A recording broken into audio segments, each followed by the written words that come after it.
Back in the 70s, board games and improv theater had a baby, and it was called the role-playing game. These games allowed a generation of kids to live out their dreams of slaying dragons and saving kingdoms, all while sitting in their bedrooms and basements.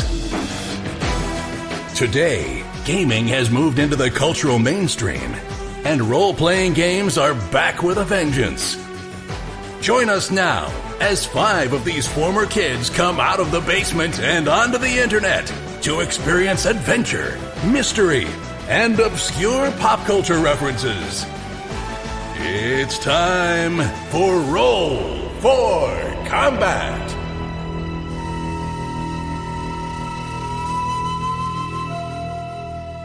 Hey there, welcome to Roll for Combat. I'm your GM and host, Stephen Glicker, and this is a really crazy episode, so I'm going to get right to it as fast as possible. In the beginning, we have our normal episode where we just pick up where we last left off last week and play Dead Sons. The second part of the show, we sit down and review the new Starfinder book that comes out from Paizo this week, Alien Archive. This is the first big book that comes out, actually since the rule set, from Paizo. And Jason did a fantastic review on the website last week if you want to check that out. Today, myself, Jason, and John sit down and talk about the book, each of us from a different point of view. Jason from a player's point of view, myself from a GM's point of view, and John being an actual professional game designer for Blizzard from his point of view. And all of us have these different insights in how this book can help you. And it's pretty fascinating. It's about an hour long. If you plan on buying this book, I think you're going to get a lot out of it. Even if you're not planning on buying the book, I think it's a fairly good book. If you just even like science fiction, there's a lot of cool things in this. And if you're interested in game development, there's even a fair amount in the book to explain to you balance and how game development works. It's a fantastic book overall without giving away our review, but check that out. And then finally, at the end of the show, we have another winner for the $1,000 podcast giveaway, where all you have to do is review the show, and if I randomly select your name, you win this week $25 Amazon gift card, and then in the beginning of December, you're going to win a up to $250 gift card and a Roll for Combat t-shirt. Plus, every single person who enters is going to get something for free. So with that, I just wanted to talk about this week's episode real quick. So this is an episode where there's a lot of exposition, and we get into the story. So one thing about the Dead Sons adventure path is that they sort of give you about 1 or 2 pages and say, here is the story, and you figure out how you want to get this information to your players. It's very open-ended in the adventure path. I've heard some people who spend days, if not multiple sessions, drawing it out, making it very complex where they can figure this out. And there's one thing is I know my players, and they like to get into the combat quickly. I didn't feel it was necessary for us to spend 3 episodes going into the story. I kind of get it all out in this episode fairly quickly, and that's just a personal style of mine. I know how my players like to play, and I also do my shows kind of like how David Eddings would write his books. I'm sure most of you have read The Belgariad, and he would write his books in the same way. He would always have a chapter of exposition, he would have a chapter where people traveled, and then he'd have a chapter where people fought. And he would just keep doing that over and over again. And those are great books. So we kind of do the same thing. I have travel, exposition, fight. Travel, exposition, fight. And you're going to see that. Like, I keep it moving. So my guys don't like to spend hours trying to figure out what's going on. So we just wrap it up pretty quick. They like to know the story. I give them easy ways to get the story. We outline it. And also, from a GM's point of view, how many times I played these adventures and they don't know what's going on. And it's not fun for me if they don't know what's going on and why things are occurring. They're just killing without realizing why. So I like to actually get out the story and have them understand what's going on. And then they can do crazy stuff and sort of go into their own tangents whenever. So I don't want to talk too much more about that. Let's get into the story. Once again, check out the review after the show. Check out who wins. If you're the winner, you have to contact us. And don't forget, follow us on Facebook, follow us on Twitter, follow us on Discord, a whole bunch of other places. And if you like the show, write a review. It really means a lot, and I will talk to you guys a little later. On to the show.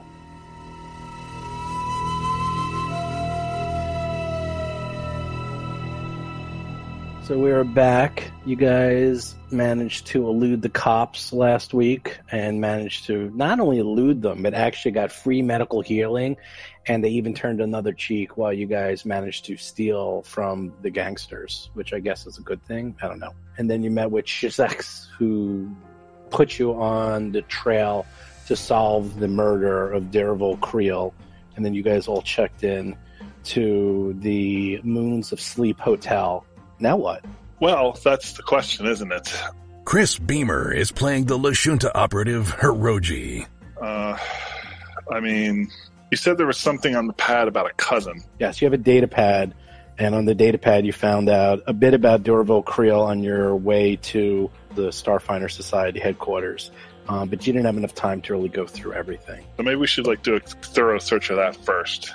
That'll be something for you engineers to do while I catch a little shut-eye. John Statz is playing the Vesk soldier Mo Dupinsky. I think I hurt my elbow on one of those downward swings with my hammer. I gotta clean my hammer a little bit. It's like 11 a.m. It's early. You didn't have lunch we're yet. We're also jet-lagged. We've been on the shuttle for a while, you know. And naps are good. Well, I was thinking, actually, I wouldn't mind wandering around the neighborhood and maybe seeing if I could find out some information, i.e. gathering information. Bob Marquis is playing the human envoy Rusty Carter. Sure. You can definitely do that. So let's see. Mo is going to take a nap because he's lazy. Rusty is going to go gather some info. What is Tuttle and Hiroji going to do? I think we're going to work on the data pad. So you guys... Yeah, I'm okay with that. Okay, you guys can just do a computer check and spend some more time on the pad if you want. I'll familiarize Tuttle with some of my skills. I've got a lot of skills. I'm sort of a jack of all trades. I dabble in engineering, even. I dabble in computers. I know how to pilot. I'm pretty good at piloting, actually. I'm good at tracking things and people, and I'm good at the occasional lie. What's your piloting skill? Piloting skill is 8. That's pretty good. Well, we're not going to need that. I'm already a pilot. But the thing I'm best at is remaining unseen. You wouldn't know that from our last encounter, but I was just going to say, yeah, drawing that's fire. My antennae were on fire. You're along with my clothes as I'm running around, well, screaming like a banshee. I'm a little rusty. So, anyways, yeah. So I think maybe if we can track down this cousin, if there's a name and a location, maybe then that's a good place to start. Maybe. All right, so why don't you just give me a computer's check, you guys, and we'll do you first to see what other information you can extract from the pad. This is your all right, yep, this is my thing. Jason McDonald is playing the Soki mechanic Tuttle Blacktail and his drone, Cheddar. 25. Yeah, it's real easy because this guy he wasn't exactly the sharpest when it came to computer skills. As I said last time, Daredevil Kreel was a mid-ranking member of Starfinder Society. It looks like he also was an outspoken champion of miners' rights. You find out a few more interesting items that you didn't see last time. It turns out that he appears to be very outspoken with a company called Astral Extractions, and that he seemed to have invested money in something called the Hard Scrabble Collective. And it looks like his cousin, Dara Kreel, was a member of Hard Scrabble, and she died in a mining accident that was the result of safety violations perpetrated by her contract employer at the time, which was Astral Extractions. So she worked for... What is this Hard Scrabble? What is that? The Hard Scrabble Collective is a mining group in the diaspora. They're like a union. Yeah, they're like a miners' union, and they appear to be real blue-collar. He's a member of them, and there's a very large corporation called Astral Extractions, and it looks like his cousin was killed due to safety violations. He seems to have been kind of obsessed by it. There's a lot of information on his datapad about this, and there's whole folders with news articles, every piece of information. It looks like he was doing kind of his own little investigation to see if he could what you could probably guess is almost like build a case against them. Yeah, seems very clear that, he probably made a lot of trouble for this company, or was about to, and he figured he'd be better if he was out of the way, I'm guessing. I mean, I don't know much about astral extractions, but, a lot of these big corporations, all they care about is their money. They're in business with gangs, is what you're saying? Yes, that's what I'm saying. I think we should can we use our computer skills? Are there computer terminals in our suite and things like that? Like, can you go? Yeah. You can totally space Google anything you want. Can we space Google astral extractions and see what their history is? Yep. If you just want, you could literally take a 20 if you're going to space Google things. But if you want to find the real meat and bones, you might need to actually do a little bit more. Well, so it's up to you. My 20 is a 26, but... Well, that's actually true. It's a cultural skill to find out information about astral extractions. I'm good at that, too. That's a 26. All right, so you take a 20 and you get a 26. Do you want to roll, or do you just want to take a 20? I guess that's all you can get. Yeah, that's the highest. Do you want to roll, or get the highest amount you can possibly get? I think I'll take the highest amount.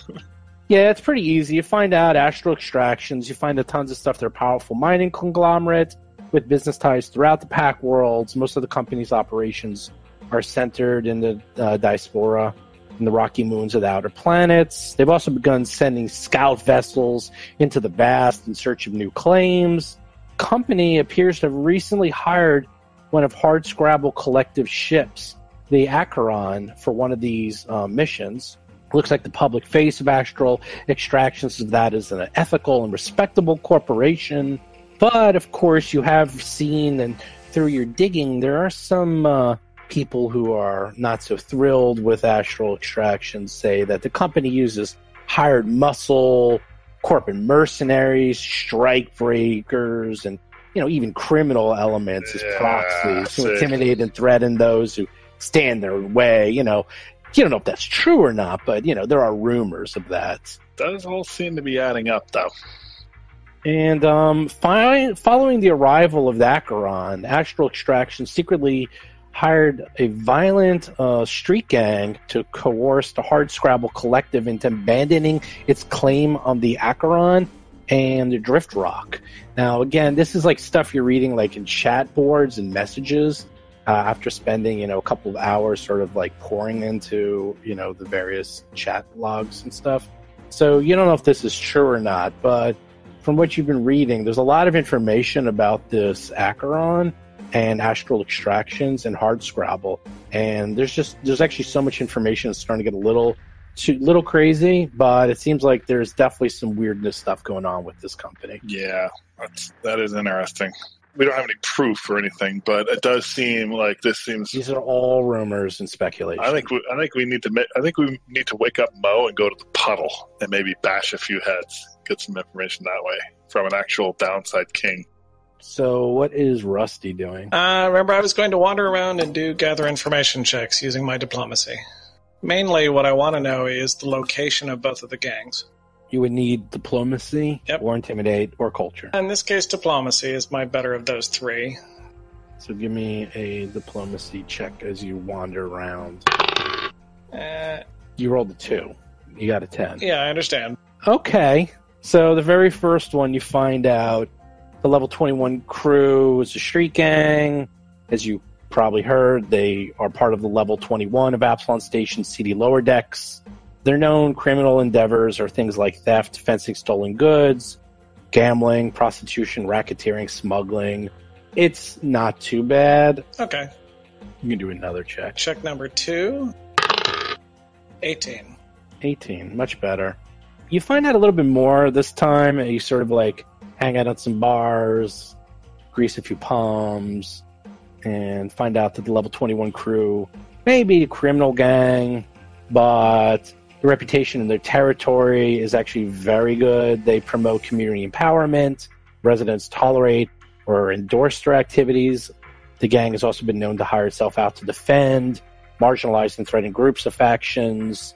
And you also know that there's this grizzled Yusoki named Jabrox, who currently leads the level 21 crew. Jabrox is their leader?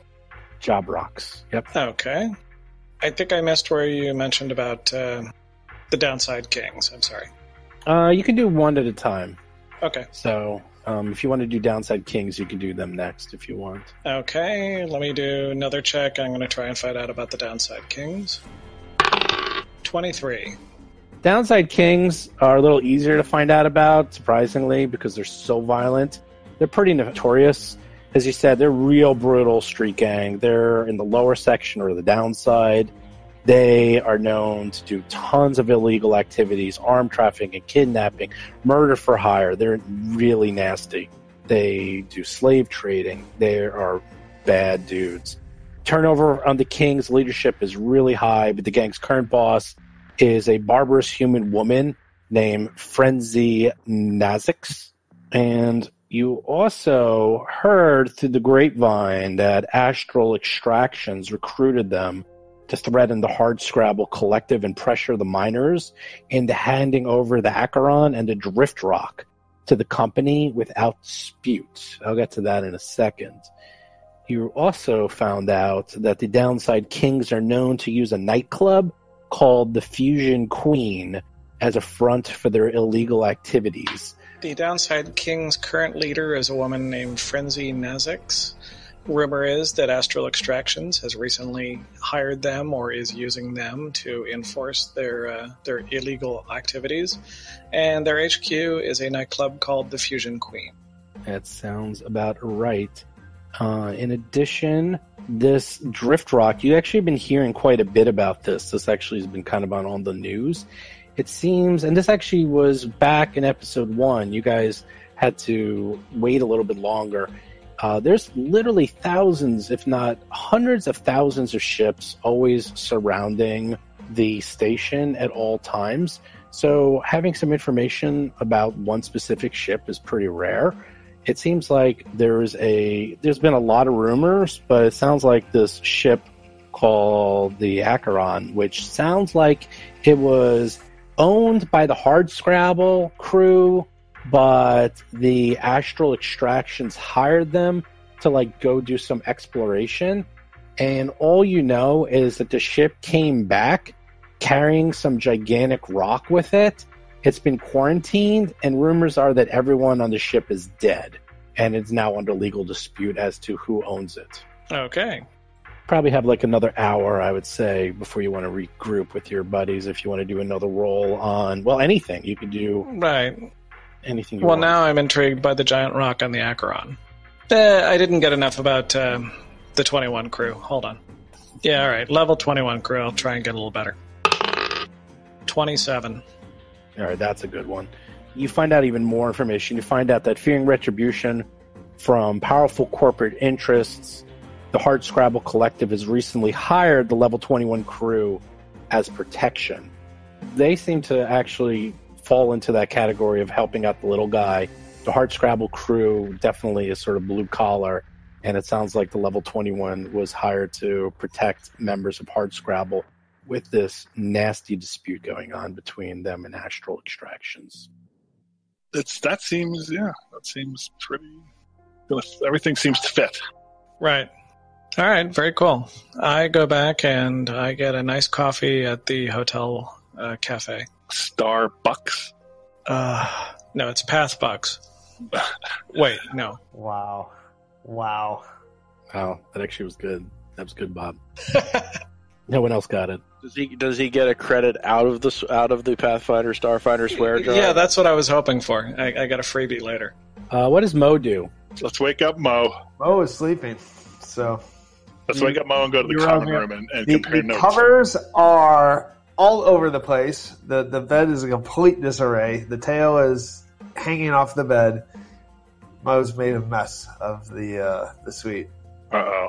Why are you sharing a room with a Vesk? Do you know? And the stench was supposed to be horrendous. I smelled far worse on my own home world, so I've hunted far nastier things. You're going to have to go get some, scented candles or something. You think that's the bad room? My room has mice in it. Jesus. Mo is, you need a trap for your hotel room. Yes, I do. You need to build a better mousetrap. So Mo looks at the time. I assume 3 hours have gone by. Is that correct? 4 hours. 4 hours. Okay. He says, well, it looks like we missed our self-imposed deadline. Yes, but while you're sleeping, we found out, Tuttle and I found out some very interesting things about this astral extractions, and they may not be as nice as you would think. I mean, they seem to have an issue with this Hardscrabble Union. It's quite possible that they hired the Downside Kings to take care of a problem. Yeah. And it looks like, that there's... I don't know how the 21 crew plays into all this, but from what we can understand, it seems very clear that this guy was causing some issues. He's part of the Hardscrabble Collective. They don't like the Hardscrabble Collective. They have legal disputes. And he was probably eliminated for being a troublemaker. So that was a hit that we witnessed. Yeah. Oh, that makes me better. Assassins are fun to kill. You just have free license to take them out. So now the level 21 crew were actually trying to protect him, though. And so I don't know if that puts them on our side or not. Didn't seem like they were protecting them very well. I mean, they didn't seem very chatty. I tried to open up a line of communications when I was hanging behind the other side of the barrier, and I guess they thought we were just part of the crowd. Maybe it has nothing to do with us. I assumed everything was about us. So, no, I think this was clearly a hit. And that being the case, the villains here are the Downside Kings. I think we should call up Chessex and let them know what we have so far. That makes sense. All right, so I pull out my communicator. Is that what you woke me up to do? We're probably going to head somewhere soon, but okay. So I relay all this to Chessex and let him know that what we've discovered here, and it looks clear that this was the issue. When you call him, could you ask if he knows anything about a ship called the Acheron? Yes, but don't call him he. Yeah, right. Sorry. Could you ask it what it knows? Them. I asked them. They. I asked they. You give him a call. So now I did it. You give them a call. It's hard, the third pronoun. They listen, say that is very interesting. That does fall into place, although I'm surprised that a hit was taken out on Dorival. I will need more proof than just rumor and speculation and internet chat rooms. I would suggest that you maybe go to Dorival's apartment and see what you can find there. I'm sure you can let yourselves in with his data pad, and he sends you the address of where Dorival lives. Ah, excellent. Wonderful. I say let's go there now before the police get there. Mo thanks the indicative plural neuter for the job, and we go on. You should just call it Chessex. Oh, wait, see, now we find out we have a perfectly good apartment we could stay in instead of paying 50 credits for a hotel. So are you going to go to Dorival's apartment? Oh, yes, of course. Yeah, let's go look for some clues. All right, so we should get this clear. First through the door should be the rat, right? I'd be happy to send Cheddar through the door first. It's kind of what he's designed for. Or we could send the walking suitcase. That's the other option. I think that actually is right, yeah. And in case he dies, we all get new boots. That's what I'm here for. Find the area of where Dorival lives, and it is actually kind of a rundown area. It's not exactly, it's definitely like where the blue-collar members of the station live. It's not exactly the nicest part, but it's not the worst part. It's just definitely blue-collar. It's kind of a strange area. It looks like this is almost like common housing, almost like the YMCA or something, where there's sort of like common bathrooms and sort of like common kitchen areas and things like that. He definitely was living on the cheap, and you can find his room and go from there. So you can see like there's hallways, there's doorways. Oh, there are. It looks like a dormitory, and it looks like each of these rooms are actually pretty small. So you can see you're basically in north of you is the doorway to Dorival's accommodations. Up there, where we are? Yeah, exactly. It's right in front. Very narrow hallways. Mo is standing right in front of the door. probably need a computer check if you want to try to All right. I mean, I can go stealthily and try and surprise anything that's in there. You guys want to come up here and watch? All right, I'm going to move out of the way. I'm going to say in normal speaking voice, so are we just going to grab whoever's in here and beat them up? I will use my mental telepathy and say, shh, yes. Am I allowed to reply mentally? Yes. Oh, really? Oh. Okay, I've stealthed. I came up with there's no seem to be rules, and I actually even asked the Starfinder developers what the rule is on the telepathy. They didn't get back to me yet, so It's clear. It's a dialogue. Where we're going, we don't need rules. yeah, it was funny. Well, there's huge articles on the forums about this. I'm making the ruling that you are correct, Chris. I think of it like the Flash Gordon telepathy when they were talking to Princess, and where you can sort of once you open up the line of communication, that you can talk both ways. He can't initiate it, but if it's open, we can talk back and forth. Exactly. So you have to initiate it, and once it's initiated, you can talk both ways. But they can't do anything. They can't contact you, but you can talk to them. So I'm going to say that that's how it's going to work. Oh, wait, Hirogi, you're in front of the door that we were going into? Yeah, I was going to try and be stealthful. Oh, I thought this was a door. I was about to open this thing up and just... Well, someone with computers is going to have to actually try to open this door. I mean, you could try to beat the crap out of it. That's what I was going to do. Next to? Oh, it's no, the one that Mo's in front of. It's made out like the door steel. Remember from the Iron Gods? It's all that type of steel. Like you ain't getting through this stuff. I mean, you're going to need acetylene torches and stuff. I don't want to be liable for damages. So let me try computers first. Yes, so Hiroji, you want to be to the left of me. Well, realistically, what we need is Tuttle to open the door. Yeah, or somebody needs to be in front of the door. Which door is it? I'll take care of it. The space to the left of me. I'm willing to get the door ready to. I'm ready to willing to unlock the door, but I don't know how to actually be the one to open it. Well, I'll try first. That makes sense. Totally reasonable. Whoever wants to go I try to first. unlock it with my computer skill. You try to unlock it with your computer skill. You're lucky the alarm didn't go off. Good job. With your 15 roll, that was not enough. Get out of the way. Let the professionals do it. Ooh, ouch. Whoa! And the alarm does go off with an 11. Woo! The alarm does go off, and you're beep, beep, beep, beep, beep. You're like, oh, that ain't good. Can I try that You again? turn that off. Sure. Yeah, can you turn the alarm off? How's that? There you go. Okay, you get a 21. The good news is, in this part of the... it was the blue wire. I'm sorry. Hold on a second. Yeah, in this part of the spire, it's not that big a deal. It's like a car alarm.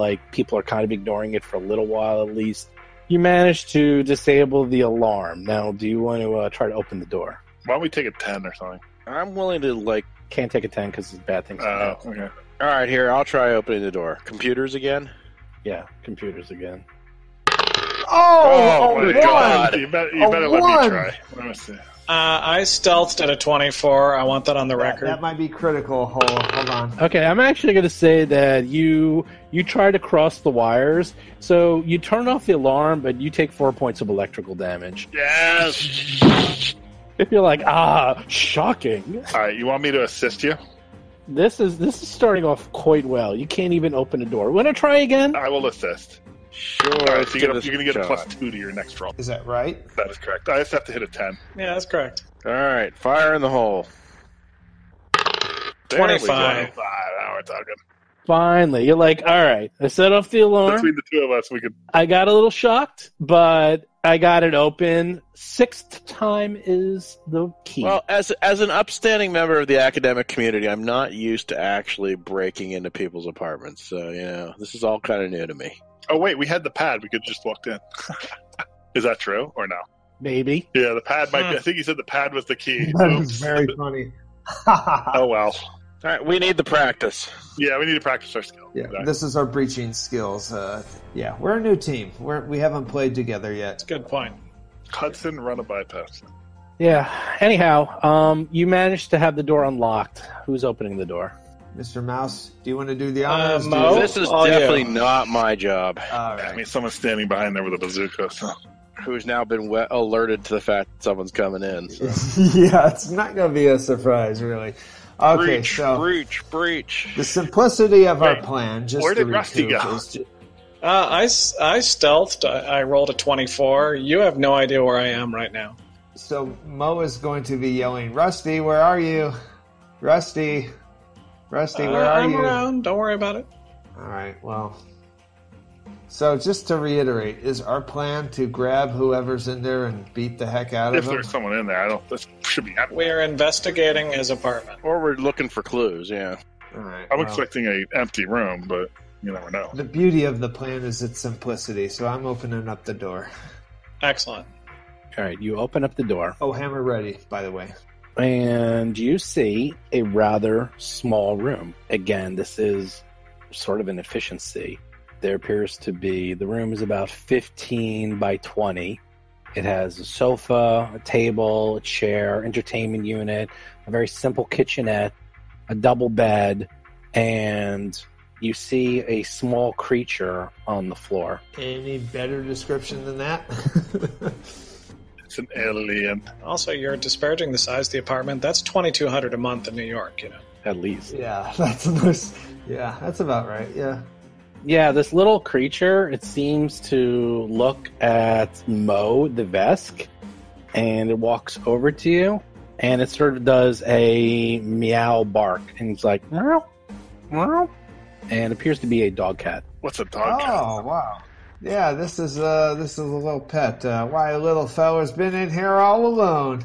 I'm gonna go in here and step inside and make sure that he doesn't run by my leg. I'll use my tail to make sure that he doesn't run out the door. Okay, Steve, I'm looking at the image here. This is a mogwai. What the hell?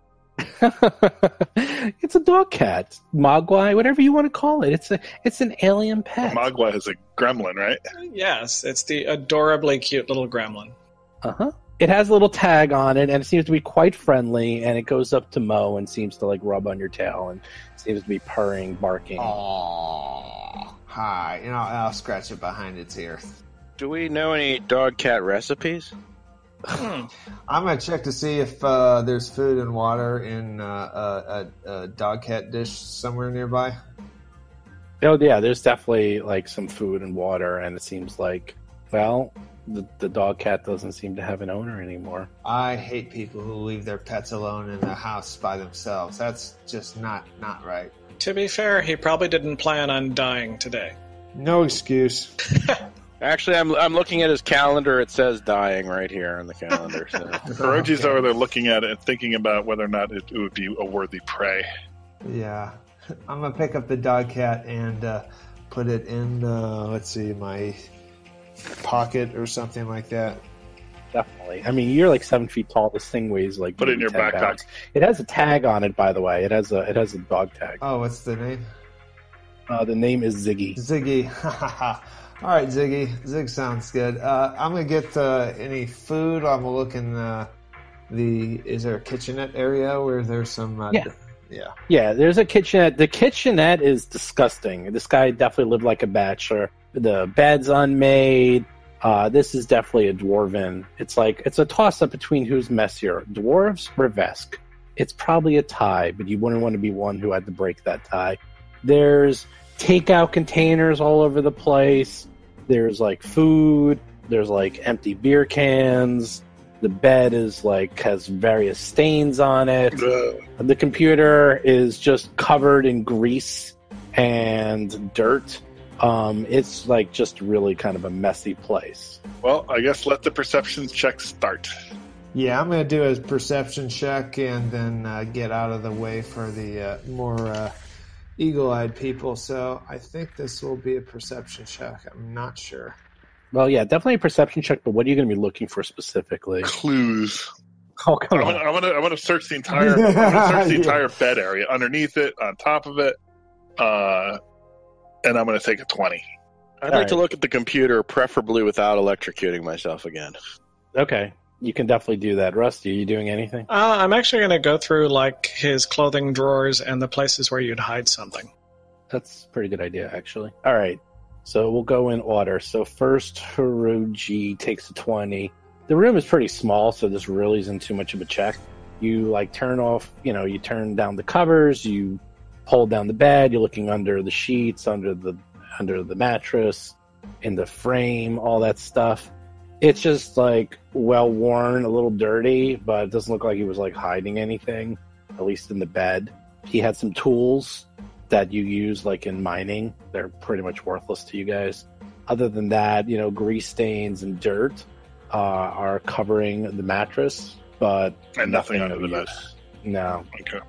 Other than the random tools and dirt and some like animal food, things like that. The computers.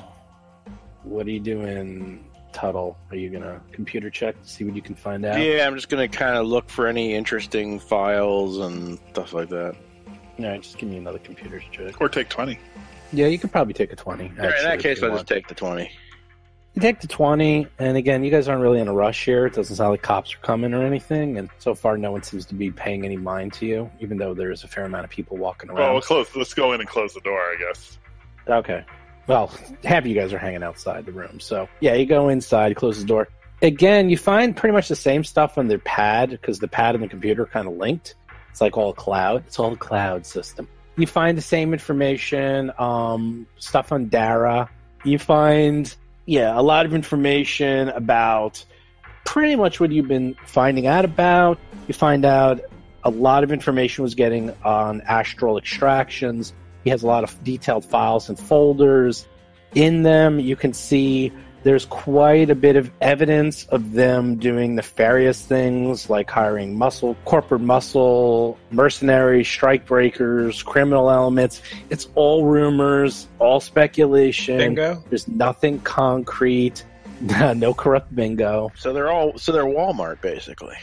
Could be. So yeah, there's a lot of it's all really nefarious, and it seems like this guy was trying pretty hard to build the case. And again, in other folders, there's tons of articles, information about the accident that killed his cousin. And there's also some information about Hardscrabble. That's about it. That's all you can find. It kind of backs up everything you found out to date. There's nothing really new, but it's definitely confirming at least what you found out so far. Rusty, you go through the drawers, and you don't really find anything of use other than some quite soiled underwear, whether it's oil, dirt, or other, you're not sure. But hey, man, you chose the drawers. So you do find one thing of interest that's kind of buried in the bottom of the underwear drawer. Do you want to get it? Do I want to get it? Yeah, sure. You might have to roll a fortitude save. Yeah, I mean, seriously, it's dwarf soiled underwear. This is as gross as it gets. Dead dwarf soiled underwear. You find what appears to be a playing card, but it's made out of metal, and it has one side of it is an ace, and the other side is a 10. It's like double-sided and made out of metal, and then obviously he hid this pretty well, so you're not sure what this is. Well, the implication is that it's related to the Downside Kings, obviously. Or another level 21 crew. Maybe it's some sort 21 of crew, sorry. membership card The or other something. one. Yeah, it definitely looks like it's something related to that. If you were to guess, it looks similar, but it's kind of odd because it's made out of metal and it's double-sided, not like a normal playing card. It's made out of metal, huh? Yeah, it's made out of metal. It's like pretty nice. Like it seems like something kind of Yeah, it fancy. seems like not a- like a playing It card. seems like an invitation, yeah. Then yeah. Well, I'm going to hold on to that. Okay. Anything else? Otherwise you go through it. You find some, let's just say, things you don't really want to talk about in front of mixed company in the drawers. Yeah. Other than that, that's the only thing you find that's probably worthwhile. That might be a little odd. I guess the only place left is the cushions and the couches and the kitchenette. Right. Mo will he's gonna go through the cushions. Why not? He'll do a perception check through the cushions. You go through the cushions, and other than like some leftover food Ugh. and other things, you do find some toys here that maybe belong to Ziggy. Oh, interesting. I'll check the kitchenette. You check the kitchenette, and all there are is like takeout containers and beer. A lot of beer. Lots of beer. and they seemed like he was like stacking them in like pyramids, things like that. Is there anything under the bed, or is that something that? No, I completely searched it already. We already did that. Yeah, where were you? Were you sleeping again? Were you taking a nap, Mo? I was playing with the dog cat here. I guess He's playing with the euphemism for eat. I guess the last place is the couch. Oh, you guys not paying attention. That answers the question where I was. I searched I thought the you said couch. cushion. I think last is the kitchenette. And then the computer, actually. We got. Ooh, let's go to the computer. Well, I think we got as much as we can get out of this place. What a dump. Let's get out of here. All right. We finished the searching for anything we can. And he had no money lying around, huh? Wow. You I'm went just there, asking you a didn't you? question. It's a simple question. Yeah, I had to sure. go through dwarf underwear, all right? I need to get paid. See, Rusty knows. You got a nice card. Who knows what that's from? Okay, so let's Is it made out of pure gold, or? let's beat it. No, it's just made out of metal. Are you bringing Ziggy with you? If he follows, he follows. That's your new pet. But I thought you put him in your like pouch. You're like a kangaroo. Oh, that's right. Yeah, I can. Sure, why not? I think we need a mascot. Yeah, I'm gonna put him down on that. I'm gonna let him decide his own fate. If he follows us, he follows us. If not, that's fine too. Oh, he's totally following you, Mo. He likes you. Okay. All right, so Cheddar's getting jealous. where to, boys? I think we should try and talk to these 21. They're reasonable. Yeah. And we have the access, like that'll get us in the front door, and then Rusty can do the talking. What about some of these people milling about the hallways? Are these 21 people or? No, you're not on level 21. Now, level 21's at level 21. You guys are like level 1. Yeah, and also I never actually found out the headquarters for the level 21 crew. I found out where the headquarters of the Downside Kings is. But you did know they're on level 21, so it's probably we might even see them walking around. Well, maybe. I can also try and do gather information checks on level 21. Right, that's a good idea. We might get attacked if I ask around. I mean, it's possible. Well, part of it. All right, so let's head there. All right, so what time of day is it now? It's about dinner time. It's like 5 o'clock. Okay, we can certainly look around. Besides, if they are nightclub attending gang members, evening is the high time. The witching hour. And we got a lot of good things to say to them because, we didn't fire upon them at all. At least I didn't. No, nobody did. We didn't. Nobody showed one up. did. No one got around to firing. Okay, there were a couple people that were thinking about We were it. heading in that direction, and then we made a quick about face. So once again, you take the public transportation down to level 21. Level 21 is definitely a beat-up area. It's definitely low end. It's not quite a slum, but there's graffiti, there's tags of some sort, it's crowded. It's definitely a step down from where you just were. It's not, again, it's not a slum by any means, but you can see that updating and keeping the station maintained really requires a lot of resources. And this is what happens if they don't devote all the resources to, I don't know, like where the Starfinder Society is, which was gorgeous and pristine. And this is sort of like years of, minimum maintenance of what will happen to the station. I like it. So this is what happens to a rent-stabilized apartment 10 years in, right? Pretty much. Mo is very comfortable in the slums. Yeah, it doesn't bother me much either. Many, many years of his life. So, are we now on level 21? Yeah, I put you to level 21, and as you can see, there's kind of like refineries here. It's a little more machinery and oriented. There's like, some toxic chemicals and other strange chemicals going on around here. Actually, if someone has a culture check, you might even be able to recognize some of the graffiti on the walls. I would like to make that check. Hold, please. 20. And knowing what you've noticed, you can recognize the graffiti on the walls as gang tags, marking this as the territory of level 21. Hey, we're on level 21, and this is where the gang hangs out. And that's their graffiti. That's what you got out of a 20? Yes, he was able to figure it out that level 21 has gangs. We got off on the right floor on the elevator. Thank you for making that check. Did you have to go to school for that special? I did special training years. I'm very cultured. All right, so I'd say try and gather some information. Where they hang out? We don't see any guys walking around with obvious logos on them, right? No, definitely not. Not right now. No. All right, I'm willing to try a gather information check and just sort of ask around about, well, hold on. Are we looking for their leader or for any of them? I would say any of them so we can talk to someone in charge, like a capo. Capo we need. Well, their leader is named Jabrox. I can ask around where he or she is. Yeah, that'd be awesome. All right, so I'm going to politely ask around about where I might find a nice person named Jabrox. Now, according to looking at this map, there doesn't appear to be any people around. Are we like in an unpopulated area? Like, it looks kind of weird.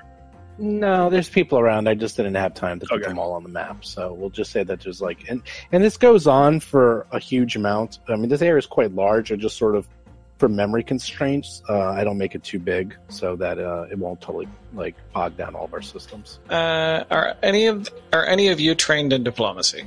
Oh no. Not me. Not at all. Okay, that'd be enough. I'm on my own. Yeah. All right, making my check. Unless you count a 0 as trained. A 21 in my diplomacy. Nice. 21's pretty good. I bet I'll be able to find out we're on level 21. Yes, you seem to have. This seems to be coming up quite a bit. The 21 seems to keep appearing over and over again in all your roles, and so yeah, you definitely know level 21 crew. That it's sort of like an open secret that they patrol this area. As for where you find them, you don't really know. They're kind of hush hush about that. They are a gang. So if you have to ask. But while you're walking around talking, Mo, Tuttle, and Hiroji, you guys can give me some perception checks if you guys are going to be like sort of just searching the place and seeing what you can see. Mo gets a 19. Mo gets a 19. Of a 19, you have a +0 on your perception. Yep. Mo. Wow, you stink. Tuttle gets a 14. Hiroji gets a 22. Hiroji notices something. He sees that there's a bodega, and the symbol of the bodega is very similar to the symbol of the takeout containers from Kreel's apartment. Interesting. Hey, I could use a little bite of food. Yeah, it is dinner time. Let's go over there. Yeah. We head over there. Let's head over there. And if Rusty is in range of me, is he in range of me now? Where's Rusty? Yeah, I'm probably around. I will use my mental ability to tell you that we're going over to this restaurant over here, to this bodega. The bodega is called Mama Fats. It appears to be, it's a bodega. There's a couple chairs and tables outside. It seems to be very well worn, very homely. Definitely a family establishment. They seem to specialize in quite an eclectic mix of Vesk and Yoshoki, and sort of just like the odd ends, sort of the strange things that you might find if you're an adventurous eater.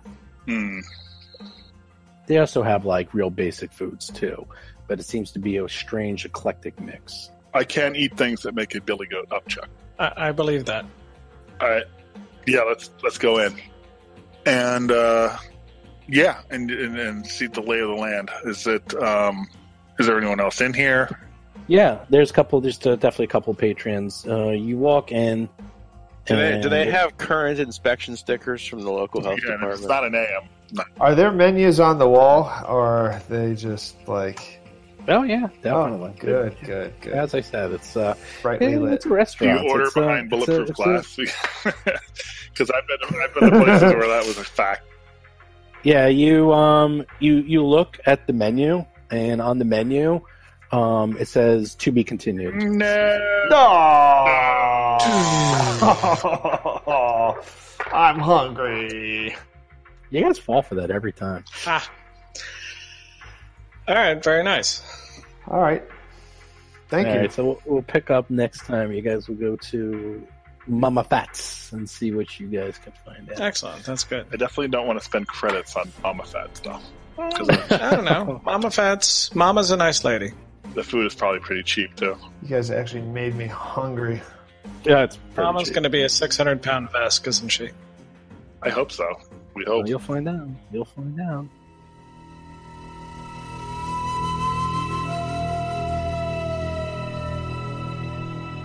So now that the Alien Archive is out, I thought we would do a little review as we all managed to get our hands on it. I figured we would get 3 different opinions. We have my opinion, Stephen, as a game master. We have Jason McDonald's opinion as a player. And we have John Statz's opinion as a professional game designer, as he's the only one of us who ever got paid to actually design games for a living. And he has a probably unique look at this book and how it was designed. So overall, I know, Jason, you already wrote your review, but what did you guys think of the book in general? Well, I really liked it. Kind of from the player perspective, I think I focused a lot on the playable races, though there was also, I did kind of look at the, what are the cool creatures that you might encounter as a player. And overall, I really thought they did a good job with it. I was a little worried going in that it was just going to be, okay, here's Pathfinder's greatest hits with a little twist on them, and I thought they did a pretty good job of making everything kind of new and different. There were this, and I said this in the review I wrote.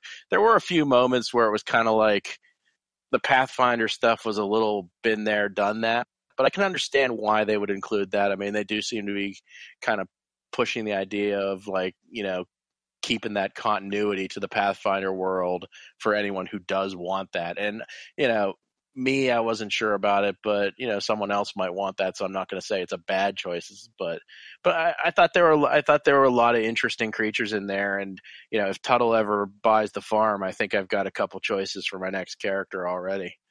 Yeah, I mean, there's some interesting. Hi, this is John. If there's magic in this world, they're pretty much sold on bringing in some of these fantasy tropes like orcs and elves and so forth, that they have to do that. If you're going to have magic, I think it's a given. I think it's a great thing. The great thing about seeing things that are recognizable is that it reduces the amount of explaining to do when you're bringing new people into this universe. So I think it was I love the fact that there's drow, in the game, Well, yeah, keep in mind also, I know for a fact, and they've mentioned this in other interviews, that they have 6 bestiaries out for Pathfinder, and they wanted to make sure that you can take a Pathfinder bestiary and convert it into Starfinder. And I think they did that, not only that you have a familiarity, but also that here's some examples of goblins and drow and elves and other creatures that you're familiar with, and here's how we did it. So you get a template of how you can do it if you have your favorite Pathfinder creature that you want to bring into the Starfinder world, which I think also lends why they don't have quite as many creatures. So the bestiaries always have 1-page descriptions. Except for very rarely will they have 2 or 3 more pages. But in this one, every single creature has 2 pages, which I personally love. But of course, now you get half the number of creatures. But I like it just because it had not only the stats. Usually in bestiaries, you get stats in a paragraph of history. Here you have stats and you have a page plus of history for every creature. So I really liked it a lot. Well, certainly it beats the old school AD&D monster manual where they cram 4 or 5 monsters on a page sometimes. It's here's the stats block and 2 sentences about them. Now we're on to the next one. So, I mean, the level of detail was pretty impressive. And just to go back to the other point, I do see the value that some people are going to flat out try to bring their Pathfinder campaigns into Starfinder, or even if you don't bring it all forward, you might still want to retain some of that flavor where, this is my character who's going to be the great 10th generation grandson of my Pathfinder character, only he's in Starfinder and he's still an elf. So, I mean, I can see the appeal of that continuity. I mean, that's certainly got value. I just as a reader, I kind of found myself kind of going in little peaks and valleys where I was like, this is new, this is new, this is new, this isn't new. That was how I was kind of rolling with it. Yeah, the one thing also that I noticed, and I know John spoke to this, so this is a weird book because when I first got it, the very first thing I noticed as I cracked it open, and I'm like, oh, there's a whole bunch of creatures. Oh, and by the way, there's going to be tons of spoilers. I forgot to mention that there's going to be spoilers all over the place. So you have been warned. That I'm like, okay, most of these bestiaries and all monster manuals and every other one I've ever seen, it's like creature, and maybe a few extra items. This book is, quite frankly, awesome. It has everything. It has creatures. It has items. It has, which we really need because there's not enough really cool items in Starfinder just yet. There's a lot of weapons, but not really items. There's actual spells. There's the summon monster spell, which was curiously missing from the main rules and now is in this book. You have new ships, which including creatures as ships, and then you have the extremely detailed rules on how to build your own creatures, in which they templated out to the point that you can build a creature in like 10 minutes or 15 minutes. And this is not just one book. This is almost like the greatest hits of everything they wanted to include, and then they put it into this book for everyone. And I think this was genius, and I kind of hope they do this more often, to be honest. Right, and of course, how awesome this book is, it's also sold out. So I don't know. Steve, do you know how long it'll be before these books will be on the shelves again? Well, keep in mind, they'll be on the shelves, and you better get it on Amazon or look at your bookstore quick. I know these things completely sold out from Paizo, more or less. The PDF, you can get at any time, and I know for a fact they're reprinting these as fast as possible because the Christmas season's coming. So, that's right. yeah. That's going to be coming out, but definitely pre-order it or get it quick because just like the Starfinder book, like everything Starfinder sold out. Core Rulebook sold out. I went to Gen Con, and I ran a session in the morning thinking, oh, I'll just go pick up. Now, I already had everything pre-ordered, but I thought maybe I'll just pick something up just for the heck of it, just because I was going on vacation for a while, and I wasn't going to necessarily get my stuff before I left. And I thought, oh, I'll just pick it up and bring it with me. I went down there. The gates opened at 10. My session was over at noon. I went down to the booth, and it was all gone. Totally sold out. Everything. Nothing was left. I couldn't believe it. I thought they were just going to restock, but they're like, no, that's it. It's all gone. So they sold out in like 2 to 3 hours. And then everything's just gone. So, and sure enough, this is gone too. But John, what did you think of the book? Because you mentioned you thought it was weird because you didn't think it was a monster manual. Yeah. So I went through this. I have a whole page of notes. What I did is I went through. Well, I think a lot of people reviewing this book will do like the monsters A through M, which is pretty much what I did because I binged on it the entire day. I read all this stuff. It's definitely not a monster manual, and I like it for that. Monster manual, you're going to expect to see something like, the giant lion or the dire wolf. These were races. These were actual alien races. It struck me that almost all of them were intelligent, or something that could be both good or evil.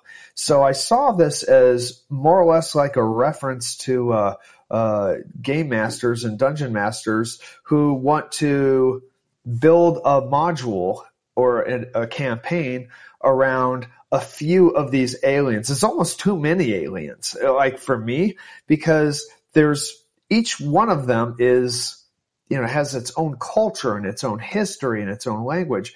So I would like to see, like, if I were doing a campaign, I would take a few of these races that click together and say, okay, now I can build my characters out of this. Here's the good guy. Here's the bad guy. Here's the bad guy who's going to be breaking from the other bad guy and can be turned against them. So, all your NPCs and that sort of thing, I think that this is the perfect source from that. And I like that this book is more or less, it's a framework, I think. And when seeing familiar races, like I said, the Drow, the Elementals are part of the universe. Just seeing how the Elementals fit in this universe, it kind of lets you, it provides you as a game master with an example of how to fit them in, like that this isn't completely out of place, So I kind of wrote down a couple dozen of familiar and unique monsters, just little notes. And sure. What do you got? Yeah, so let me think. Let's go with the familiar ones, since those are the easier on-ramp here. The Necrovite, okay, struck me as it's basically a techno-lich, okay? And he hides his soul in this electrocephalon, okay? An electrocephalon is basically, you put the words together, it's an electric head. That is where his soul is, and he protects it. And it's kind of an interesting take on a lich. But other than that, he's undead. He's a spellcaster. But again, it's the familiar thing. So now you can see how undead would fit into. There's a lot of that. There's the marooned ones are also undead. There's special undead who are marooned mariners, and they're so pissed off that being marooned that they're malevolent spirits, and now they're luring adventurers into a trap. So you can see some of these things that can be used as authoring an adventure and how they would fit into that. And I'm going to pronounce this Ksarik, which I'm going to call it a Sarik. Is a carrion plant. It eats carrion, but it also creates mimics. So it has the interesting thing, I think it's more interesting than the wolf in sheep's clothing, which is kind of just so obvious. I think it's one of the laziest monsters ever created. But it's the Sarik is it's its own thing, and it also creates mimics off of extensions of it.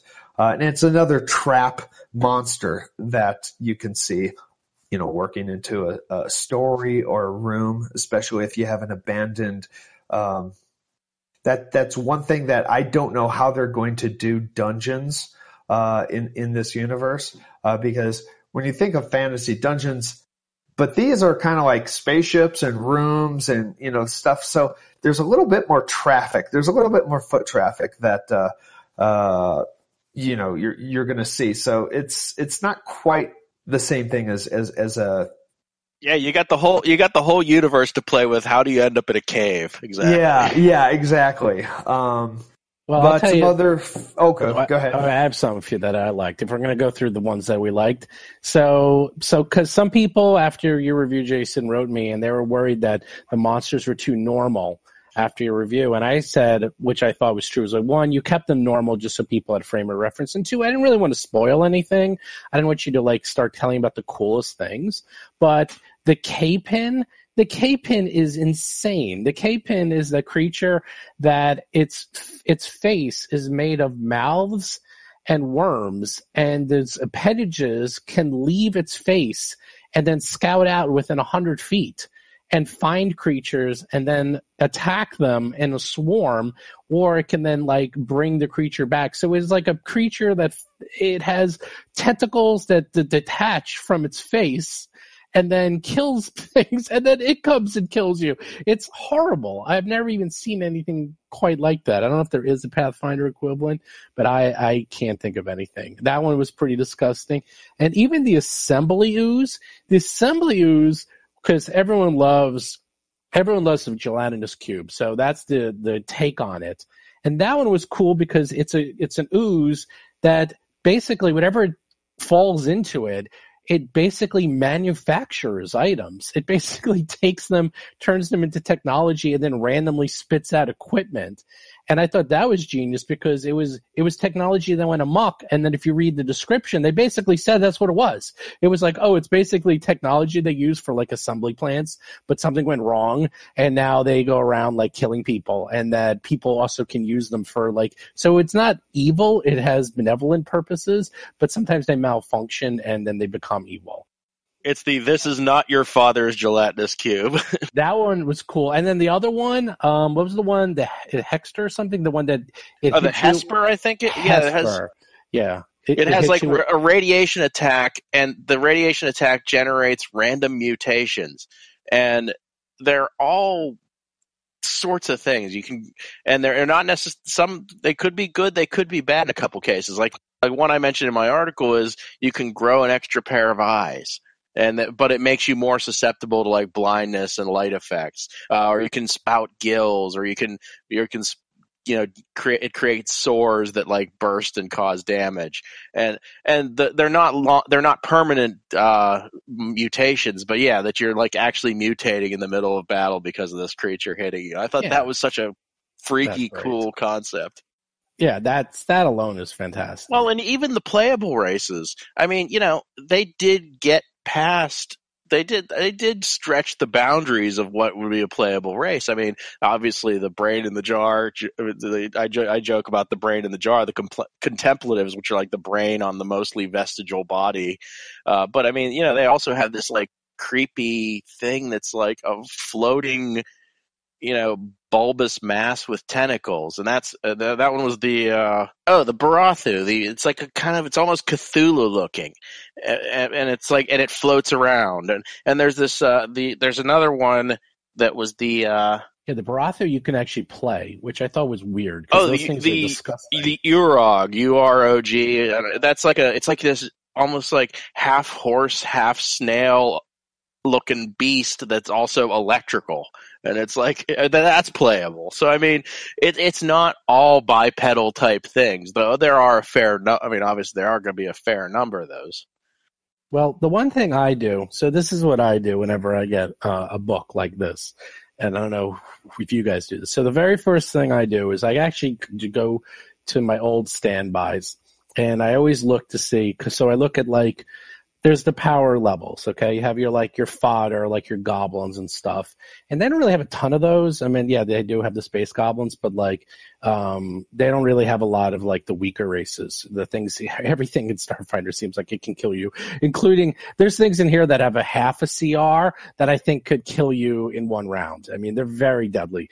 Then you have the stronger items, which will always be usually the elementals. And the elementals do seem quite strong. Then you have like the devils and demons and angels, who usually are the next tier up in strength.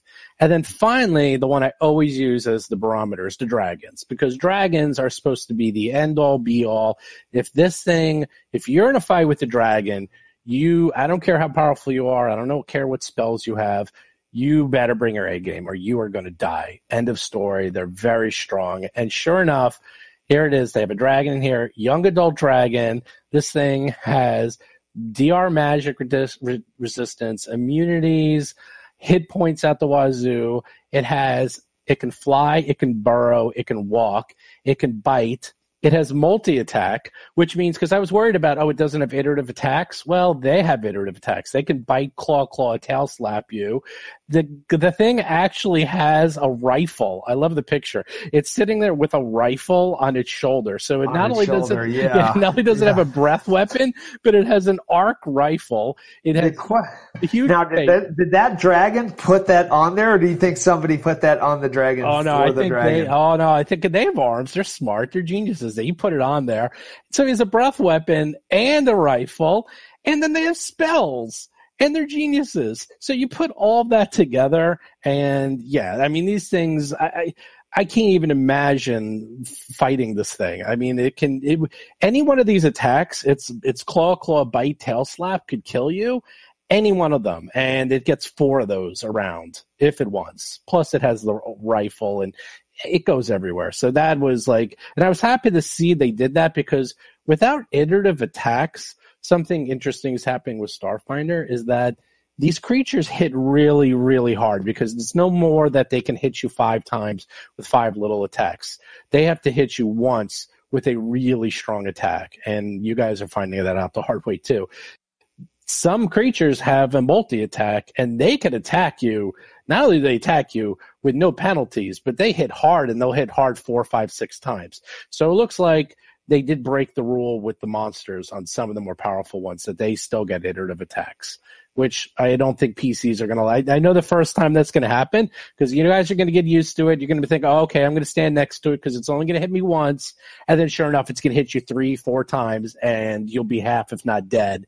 And that's just going to I'll put it this way, you guys better invest in mysticism and life science, because you're going to want to ID these things before you attack them. I'll tell you that much.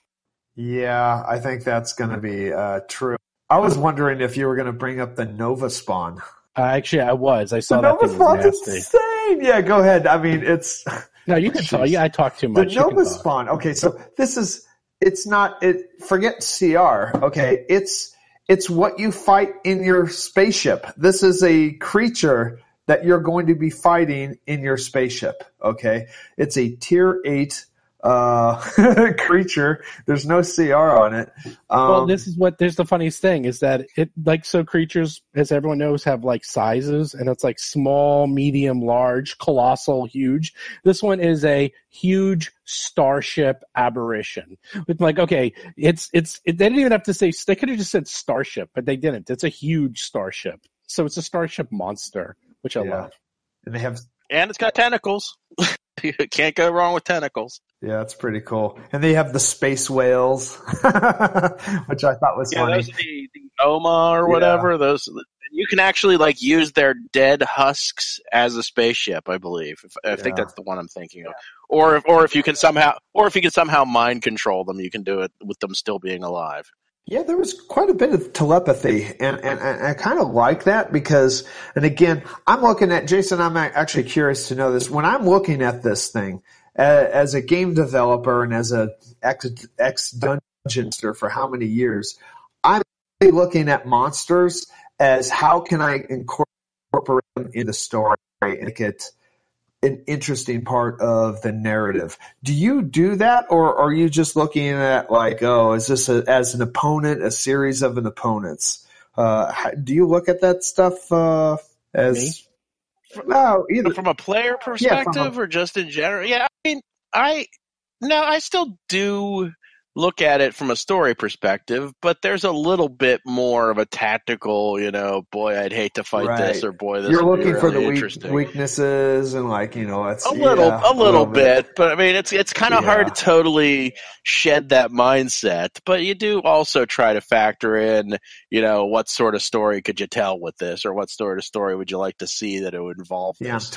I mean, Steve definitely looks at it that way. I don't even have to ask Steve with him GMing all the games that we've done. No, I like to see monsters with cool stuff. That's what I like. I like to see monsters that are memorable. I like to see monsters that have really cool abilities and are just unique. Because think about it, the average monster lasts 3 rounds. That's approximately what they last. So you want to make them memorable. And, you're going to fight some guy with a club. You're like, whatever. You're never going to even remember that thing. But you guys still talk about, I don't know, like the guy who went through the wall and that you couldn't attack, or the glowing green color that almost killed you all. These are just cool monsters that you just don't forget. And so I like to, these if the monsters are cool enough that they can tell a story within 3 rounds and be like, what the hell are we fighting and what did it just do? So I look at that. And also, in terms of like deadliness, that doesn't really matter because, look, you can scale these things up and down at will. That's very easy to do in the middle of a fight. Like, it's extremely easy to scale these things, but you can't just come up with new abilities. It's really hard to do in the middle of a fight. So I like to see the abilities and like what they write out. And in terms of story, well, I do all pre-written adventures, so I don't really care about story. So that's not really me. Like, sometimes I'll fit something in, but that's backfired too, because I did, it wasn't with you guys, but I did, which adventure? The kingdom building one with for Paizo, And I added literally just one encounter where they went into a cave and they met a rust monster.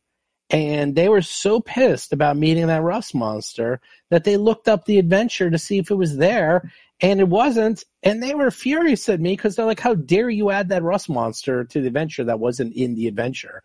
And you can imagine who that might be. Some of them are playing. The other half of them are playing now. They weren't. Chris was a little upset.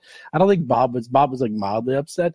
But, and so I try not to really deviate from the adventures too much. Really? Yeah. Oh, my gosh. I can't believe that. I mean, when I would GM, I had this, oh, God, this is way back in, this was back when we weren't as good as we are. Like, we were a little more immature back then. This was like 15 years ago. I added a mind flayer to a module it was a Conan module. The Conan module was horribly written. It was literally, there are 2 monsters in the entire adventure, but I added a mind flayer just to make it somewhat exciting, and it was the only good encounter, and people said, oh, that was really great. So, oh my God, I can't imagine. Every DM should be able to call audibles. Like, I mean, there's no...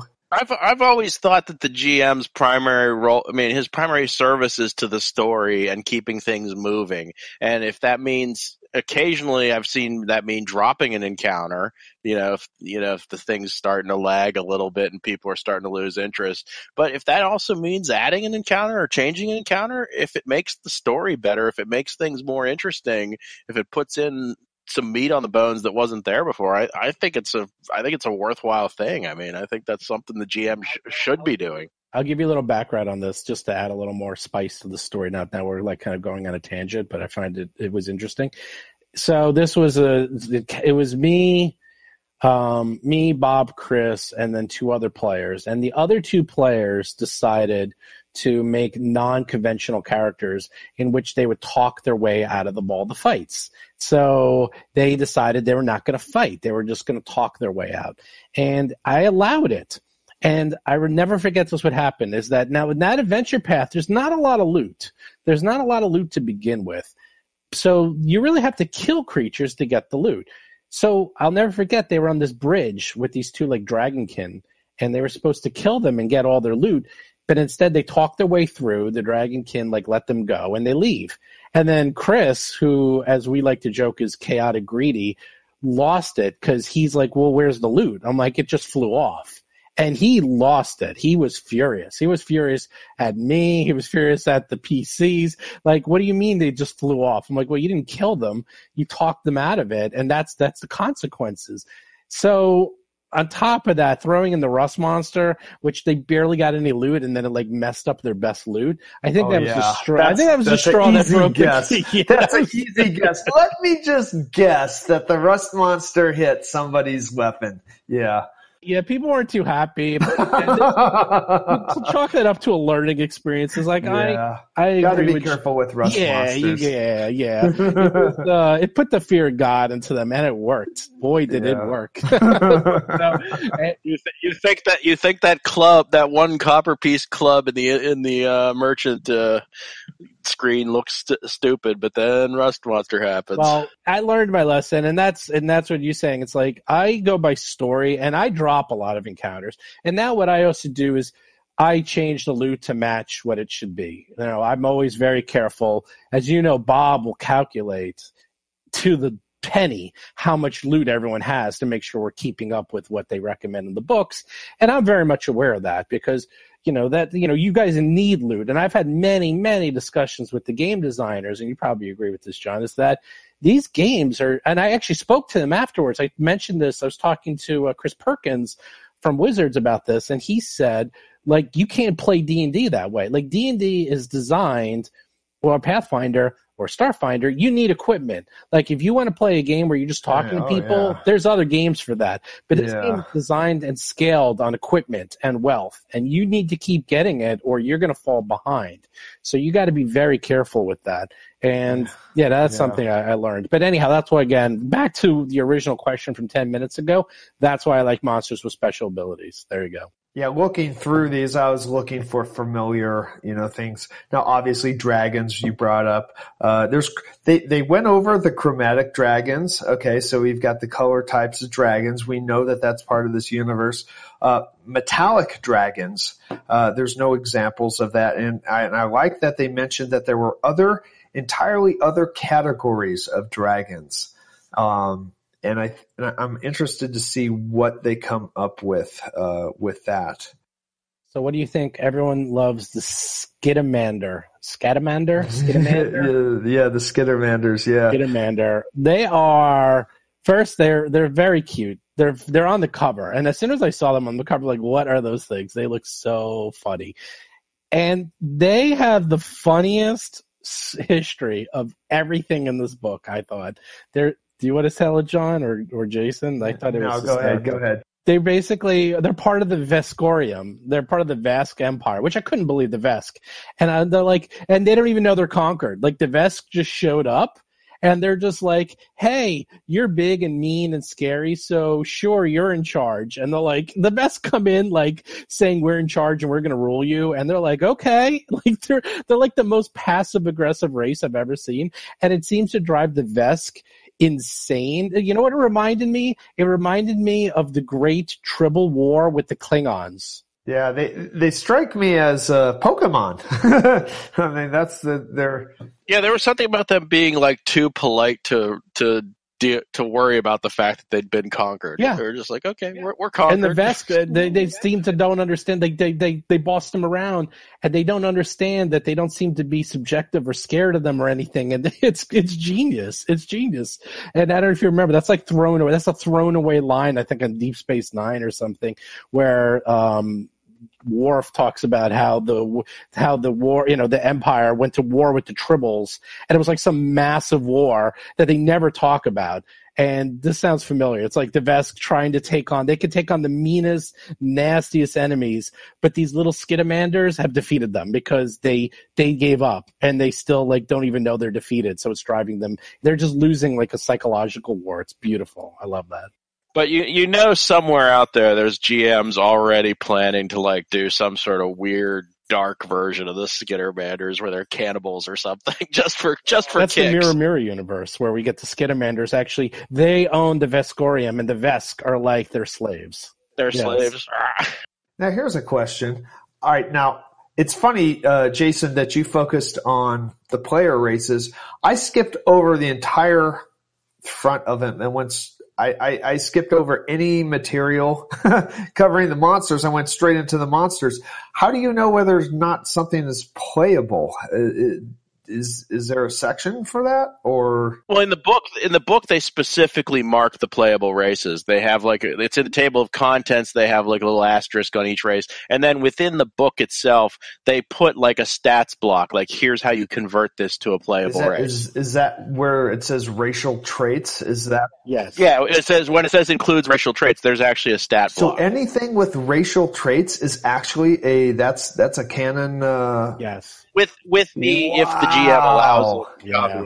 There's some really cool. Oh my goodness. Okay, yes. Now I see this. Yeah, you got 22 of them. It's pretty impressive. Yeah, this was really not. Yeah, this is not a Fiend Folio or Monster Manual. This is like, I think there's almost too many monsters to actually put into one book, and that's why they did this. Is that they're focusing on the races.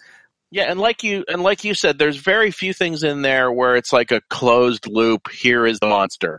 It's more like like you said, here's the race. Here's 2 or 3 examples of how you would use this race, and then you kind of can even take it further if you want to. There's some cool stuff. Okay, so so we got the Drow, we've got the Elementals.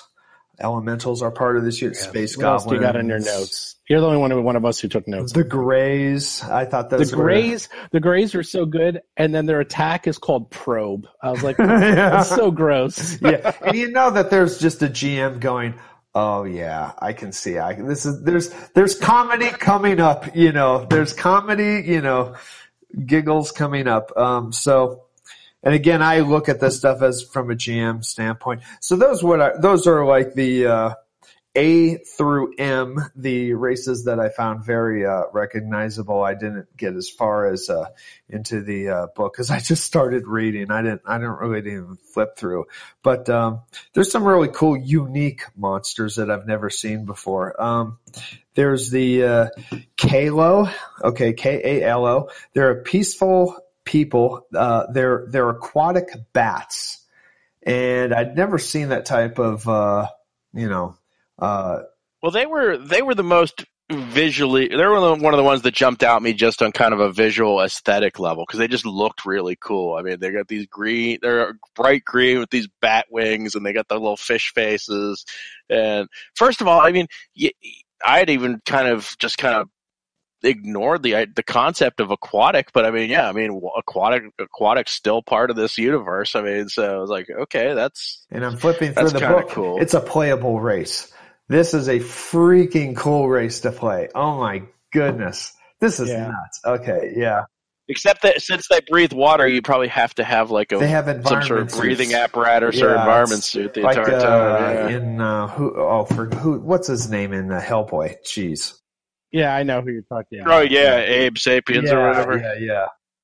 No, there's like the Marikoi or whatever. Those are kind of cool. There's like they look simian, they look like lemurs, but somehow they're clumsy lemurs because they're like their dex is like their weak stat. I was like, wait, so they're like uncoordinated simians. Like, okay, but the Marikoi are kind of cool. Are interesting. They've got 7 sexes in their race. They're a tribal. They're like mammals with like bug-like eyes. Okay, and this is again, it's an intelligent race, so you can have good ones and you can have bad ones, and it's so much. I find it to be so much more interesting than, I don't know, a race that's all bad. Like the orcs are all bad or the hobgoblins are all bad. I like that there's more, there's more to play with. There's more depth there. Okay. And then speaking of weird races that did cool things, was it the Apari? Those are the vermin that are literally a hive. They're like a walking hive of like bugs, and they can actually spawn constituents is literally the ability where they can actually defend themselves by sacrificing part of themselves to make another version. They can like break off and make new versions of themselves. They're just absolutely disgusting, and they have the coolest ability I've ever seen because they're like a swarm. You know what they were like? They were kind of like the ant guy from Rick and Morty. They're just like 1 million ants. Yes, exactly. It's except disgusting. So it's a genius. It's like a swarm in a creature form. Which again, it's like I've seen swarms and I've seen creatures, but I haven't really seen a creature that becomes a swarm at will, which is genius. Like they went pretty crazy with this, and that's saying a lot because in the world of fantasy. Yeah, there's a lot of stuff, but it's all rooted in the same mythologies. But in the world of science fiction, you got anything. Like you can make your toaster into a monster. Like anything is game. You can turn anything into a monster. And here they did. They went weird. And there's stuff I just haven't seen. Like it's just that I've not seen before anywhere. It's very cool. And that's kind of what I was getting at. That's something I kind of said in the review is that, fantasy kind of tends to keep coming back to the familiar tropes because, I mean, that's what people know and they're expecting. Whereas sci-fi, it's like it can almost be anything. It's very expansive. It's like you want to do, you want Amish lizards as some sort of a planet full of Amish lizards. Go for it. I mean, you see that in like Doctor Who and Star Trek and stuff like that. I mean, maybe not so much something like Battlestar Galactica, but like a lot of the sci-fi is, and yeah, they have, you got your Klingons and your Cardassians and your recurring villains, but you also get into this kind of, okay, new planet, new alien, let's have fun exploring the possibilities. And I think that's, the Starfinder guys are making a good inroads towards doing that. In fact, that brings me to an interesting point. If I would say, I'm curious what you guys think. If you would say if these monsters or creatures are of the Star Trek, the Star Wars or the Doctor Who ilk. I would say this is of the Doctor Who ilk in the sense that these monsters are really cool. They just sort of assume you know what they are. They have very complex backstories, and they just sort of throw them out there like, oh, here they are. And that's what I like about Doctor Who. Doctor Who is always very dark. It's like happy with a shade of darkness everywhere, which is kind of what I feel like when I'm reading this book. They don't seem like, at least to me, like Star Wars or Star Trek type aliens. I think that's fair. I think Doctor Who's kind of got the either it's a fully developed race with their own planet and their own society, and part of the show is learning the ins and outs of that society. And then there's also the Doctor Who episodes that have some nasty beast type monster. And so I think that's closer to what, Star Trek only occasionally had the nasty beast type monster, and a lot of even a lot of the humanoid stuff was kind of pushing out against the limits of what the makeup and the CGI guys were doing. Whereas Doctor Who seems like it takes it a little further out there. So I'd probably go with you on the Doctor Who side of things. Yeah, it would have to be that. I mean, Star Wars and Star Trek are both, how do aliens interface with humans? I mean, that's what civilization is, the human civilization, it seems like. And it's like, yeah, you eventually go to the Ewok planet, but it's not as weird. It's not as, there's nothing so crazy that it takes time to digest. Ewoks look like a primitive tribe. Okay, we get that. We've seen, primitive tribes before we move on. There's some stuff that's just way out there. The Sand People or the Rancor they're just stuff for Luke to fight or get killed by or kill. Right. And they look cool, but still, they're behaving pretty much as a human tribe would be, whether or not, they're desert dwellers or whatnot. So real quick, I'm going to, because we could talk about this forever, and I think we've already gone quite a long time. So I wanted to mention the building of the creatures. So there's a lot of discussion on the boards about this, which I only find interesting because, again, I talk to game designers, and I've heard past podcasts, and one of the biggest issues with early versions of D&D and even Pathfinder is that monsters, you can make monsters and you can make them really cool and you can make them really strong because they're monsters. But if you're going to fight an NPC or any humanoid creature, the biggest problem is it takes forever to build them. It can take hours and hours to build them because if you want to make an 8th level envoy or 9th level soldier, you actually have to build one. And it takes a long time to build a 9th level soldier. And then you have to give them equipment. And then if you have a one NPC fighting 4 PCs, you have to make them really strong. And the way you make them really strong is by giving them really good equipment, which is why I've heard them joke about them calling loot pinatas, because you kill them and now you have the same equipment and now you're stronger. And then it becomes this endless treadmill. And I've heard a lot of people upset on the boards because they don't understand, wait a second, what's going on? How come this low-level creature who's a human is firing a laser pistol and my laser pistol does 1d4 damage and they're hitting me and doing 3d9? How is that humanly possible if they're using the exact same laser pistol? And the reason is that they don't use the same rules, that they put in a whole new system, which is, I can see controversial, but I can see from a game point of view, is that these creatures can have the bare minimum of equipment, and as long as they're the same level as you, they can hit you as hard, if not harder, than you're hitting them back, and yet they drop nothing that great or nothing outside of the ordinary, so it doesn't make you super powerful.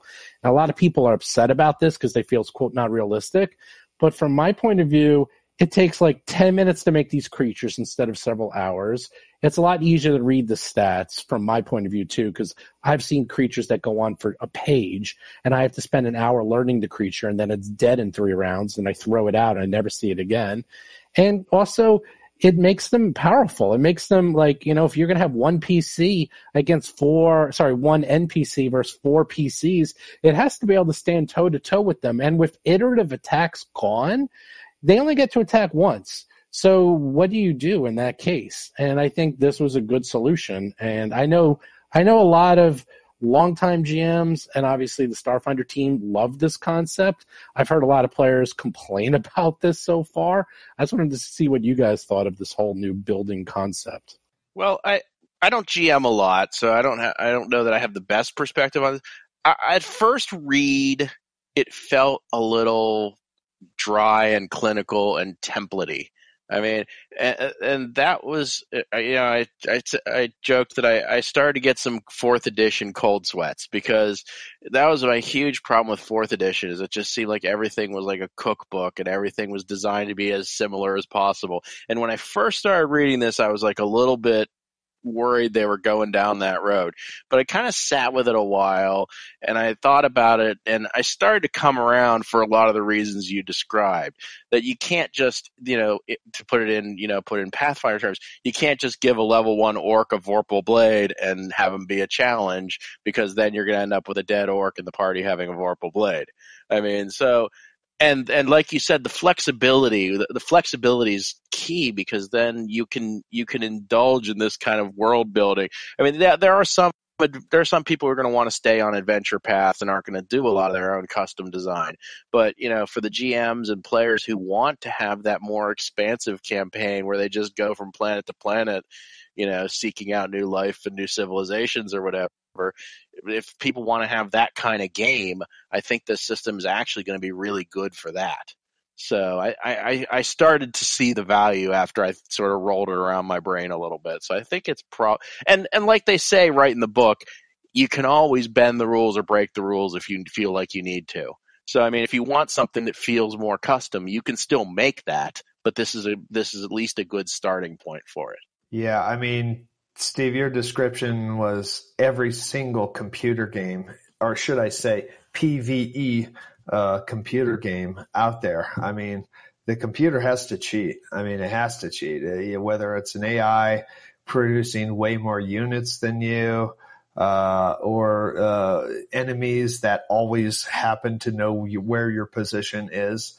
That's just, I never even, it never even occurred to me that there should be a complete parity between, I mean, you worked at Blizzard. You used to make like professional monsters. I mean, I played enough WoW in my day, and so was Jason, and so would you, that they're not built the same. Like, there's PCs and they're monsters. And if you have to build the monsters like PCs. Completely different thing. Exactly. I mean, it's completely different thing. Like, I guess ruining, I think what you need to do is, I guess there's the fantasy of, the character being embedded in the world.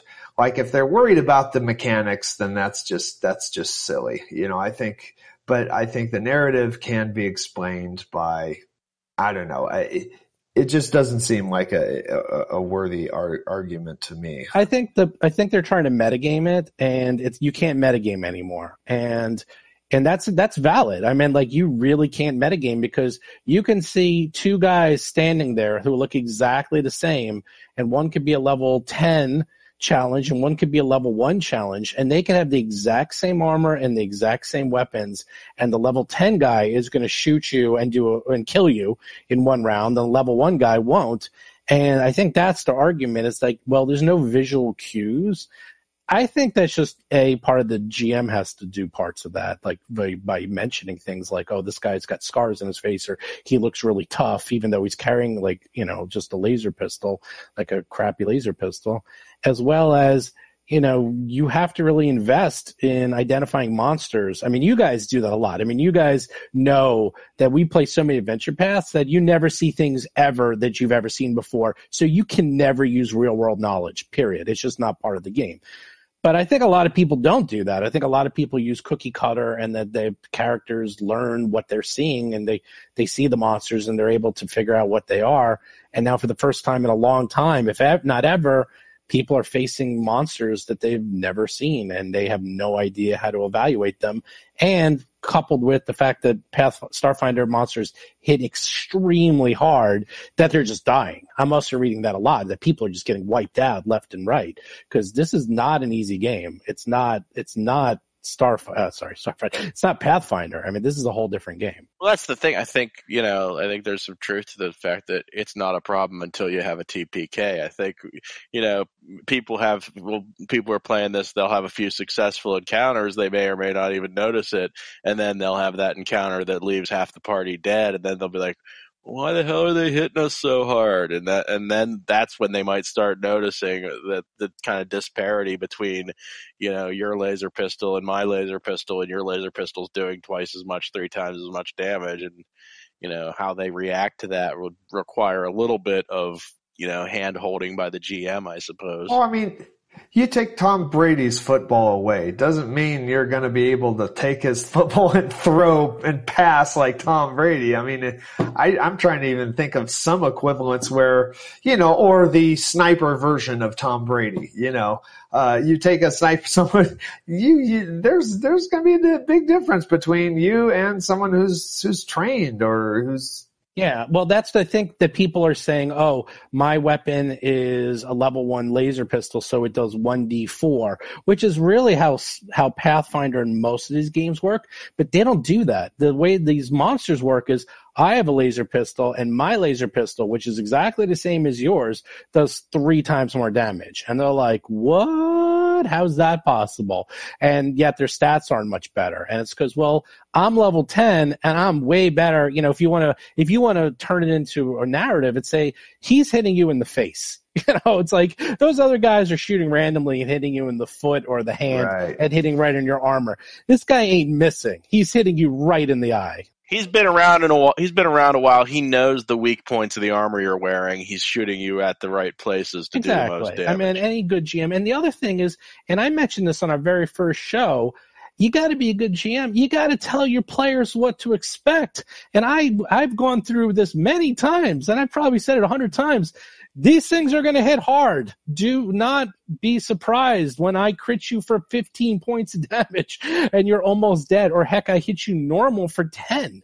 It's like, this is going to happen. And you guys have learned that quickly. Like, it's not me, that's the game. And you just have to play a little smarter and not be so cavalier like you can in Pathfinder or even D&D. And I think there is value to kind of that, having that session 0, sitting down before the game starts and saying, look, this is not Pathfinder. This is different. This is a different thing. And, it's similar enough, but there are differences. And particularly at the low levels, you might find these differences a little shocking. So you might want to be aware of them. Because I remember we did our test session, and remember that. I actually, if you remember that, Jason, you weren't on it, John, but we're in a fight, and Chris, who has his 1d4 laser pistol, gets hit by someone else who had a laser pistol who did 1d6 like +3. And Chris said, wait a second, how come he just hit me for 9 points of damage and he has the same laser pistol I have? And because he was metagaming, and because he does. He wants to know what's going on. Yeah. He wants to know exactly what's going on. And he's like, wait, whoa. And once I explained it, he was totally fine with it. He gets it. He totally understands it. But that's something else. It's like, to some point, to be a good player, especially us, because we're big into the combat, like really big into the combat, you got to know the mechanics and you got to know the rules. And I think it's good to look at these building rules from your point of view, from a player's point of view, so that you know what to expect. I don't think it's giving anything away. When you see this and you're like, okay, these monsters really can hit this hard at level 5, I should expect that and not be surprised, which I think everyone should look at these rules, not just the GMs, but players should be familiar with them too. So if you want to go in with that metagame experience, now you can. So let me ask you a question. Is Paizo backing away from the Holy Trinity, DPS, healing, and tank? Like if you have a melee character, how would you play? I mean, no, if these things do hit as, if it takes you a couple hits before you can even get to them, because there's a lot more ranged weapons in this game. That's why they have 2 different armor classes. If you notice, the physical armor classes are easier to hit than the ranged armor classes. That's the very first thing. So ranged weapons don't hit, and the scaling is very tight, from what I could tell. It's D&D 5th edition has extremely tight scaling. Like the pluses to hit at level 1 are the same as level 20, which is kind of weird because, usually you're used to always going up a little slowly, like the slow slope. There's a little slope to D&D 5th edition, but, and obviously Pathfinder, like at level 20, you are a god and just have insane numbers of attacks, and you can attack 20 times and, the huge numbers. But they're doing the same, they're kind of going down that same route where at level 20, you're going to only have a slightly bigger advantage if you keep scaling that you do at level 1. So you really, have to sort of turn to each other. Like the Envoy has got a ton of abilities that add, and remember, Thirsty said this on our interview, like he has a lot of ways to make people hit harder, and that's really important. The spellcasters have those abilities. The healing isn't as important because everyone has stamina points. So they don't want someone to be the healer. Right. And that's been going that way for a long time in a lot of these games. So they're kind of going away from it. But the melee damage also they do way more damage. So not only does melee from PCs, not only do they hit easier, but the damage is extremely high compared to ranged weapons. Well, you think of that first encounter where, I was shooting my little pew pew pew laser pistol and doing like 3 points of damage, and then you got up in their face and did like 9, 10, 11 points in one hit. And I was like, okay. Warhammer's just squishing them, one turn. But, the trade-off with that is that, I'm going to get hit from time to time before I get up there. So yeah, even Cheddar was doing 5 or 6. Yeah. Well, also keep in mind you can you also can carry you're playing a soldier, you can have a heavy armor. But back to the book, it's like, that's it's like people just have to get used to that this is just the way it is. And also you can very quickly, and they wanted to make it a system because they've mentioned this, I said it in the beginning, I'll say it again, they have hundreds and hundreds of monsters out already. And they're, they're going to do it as a company because they want people to buy their Pathfinder stuff. Yeah, because Pathfinder just translates right into this. Right, and exactly. There's no reason to have more monsters. Exactly. So they're going to come out with cool monsters. And also, people forget. I mean, I remember it because I was there. It's like when Pathfinder first came out, because people are now chomping on the bit for equipment and like new books.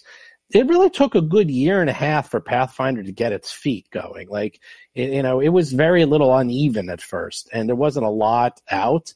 And they were still using like the 3.5 rules. They weren't even using their own rules. It was sort of like a hybrid. And then, a few months or year and a half later, then they really started to really crank out their own unique material. And I think Starfinder, they did not expect it to sell this well. This is like their best-selling book of all time. Everyone's talking about it. The system's really great, I think. I think it's refined. It's nice. We've played 10-plus years of Pathfinder, 30-plus years of fantasy. It's nice to have a change of pace. It's nice to, have the same system yet in a new universe. So they're gonna start cranking the stuff out, but it takes them a good 9-month lead time at the minimum. So it's going to take a good year before they start to crank out more of these books. Yeah, and looking at this book, I'm just now grasping. Jason, you probably already know how many playable races there are. This is not a book for DMs. This is absolutely not just a book for building the interesting campaign. This is if you're a player and you want to really stretch your muscles that you've never even used before. I would say half of these monsters are playable races. I mean, this is kind of 22. Crazy. There's 22 That's total in there. Amazing. Yeah, there's something around like out too. They're really out there. There's like 60 entries. Sorry, there's like 60 entries in the book. So, I mean, obviously some of them have like variants or subtypes or whatever, and then so like out of about 60 entries, 22 of them are playable. So I mean, that's a full third of the book. Yeah, and there's some really cool monsters in here. Yeah, well, we could talk all forever about. Yeah, these, I think we should wrap up. But my final thought was just maybe you guys could just have your final thoughts. I mean, like this book is just for, as you said, it's for everyone. It has everything you would need in it, and sometimes people, especially if you don't have a lot of disposable income. I was talking to some other people this week on the boards, and they were wondering if this book is worth the money. They said they just bought the Starfinder book. They didn't really want to buy another book unless they really thought it was worth it. And I said to them, I think it was. I think it's worth however much it is, like, I don't know, what's it, 50, 60 bucks, 40, 50, 40 to 60. I think I can't look it up right now, but it's worth it because it's good for everyone. Like, this isn't just it's an okay book if you are a player, but it's an excellent book if you're a GM. I don't think I've ever read a book quite like this, except for the instructions themselves, the rules. Like, this book is for everyone. Everyone. Heck, if you don't even like Starfinder, this book is awesome. It is just great in every way. Yeah. It's yeah. I mean, you can kind of like, split the cost between your gaming group. I mean, because everyone gets value out of it. I mean, obviously the GM's got to do all the heavy lifting of, incorporating the creatures. But I mean, hey, if you get to run around with an entire group of contemplatives, like 5 guys playing Brain in a Jar, I mean, that is money well spent right there. If you're a real, like, Steve has been, I think the theme with all of Steve's campaigns that he's GM'd is that it's off the beaten path. Like, I've fought, when you've seen skeletons, well, not skeletons, but the usual monster in Dungeons and Dragons. You know exactly what that monster is. You know exactly what that, all the themes to all of our campaigns is, every monster is new. And that's what this whole universe is, especially these. I mean, it blows me away that there's this many, like, so many of these monsters are actually playable races. I don't see split in this book. I would want to read this cover to cover to make sure that, I am choosing the character that I want and the race that I want, because there's a lot of coolness in this. So, I think the bigger commit is deciding whether you want to play, deciding that you're going to play Starfinder and not at some point go back to Pathfinder. Once you commit to play, if you decided, yes, our gaming group's going to play play Starfinder, I just owe another quarter to the swear jar there. But once you decide you're going to go in on Starfinder, I think this book is essential to have. Yeah, I love this book. I mean, between the fact that I think of all their books, when I saw the Starfinder book for the first time, and I have a degree in design, I from a layout point of view and just way they organized it, it is fantastic. The best of the best. They already were top of class, and this is the best of their class, except for the spine. And everyone's going to say because the spine keeps breaking, but that wasn't their fault, and they're fixing that. So don't blame Paizo, blame the printer. In fact, find who the printer is and write them nasty letters because it wasn't Paizo's fault. But other than that, this book is incredible. And yeah, there's just something for everyone. And I'll be honest, I hope they start doing this with their Pathfinder books, because a lot of the Pathfinder books are a little narrow, or they kind of split them up into so many pieces that they're not good. There's just not enough for everyone. This is some book. This might be one of the best books I've ever seen of this ilk. So I guess with that, we'll wrap it up, and guess whenever it comes out next, it's like Pack Worlds, but that's not till March. So we got a couple of months to wait before we do this again. Yeah, we'll be able to go deeper into a campaign too. So we'll be able to find out how the game scales, the difference between level 1 and, higher levels.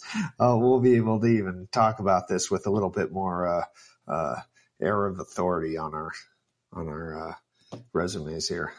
I could neither confirm nor deny that I might jump in front of a laser beam and get Tuttle killed, so I can try one of these new races. So maybe I've done that too. Well, that's what ends up happening. I have a TPK, and then all those nice drawings I have of all the characters all get a little RIP in front of them, and then I have to get the artist to spend another 2 months drawing up your new Brain in the Jars and oozes and God knows what else you guys want to be.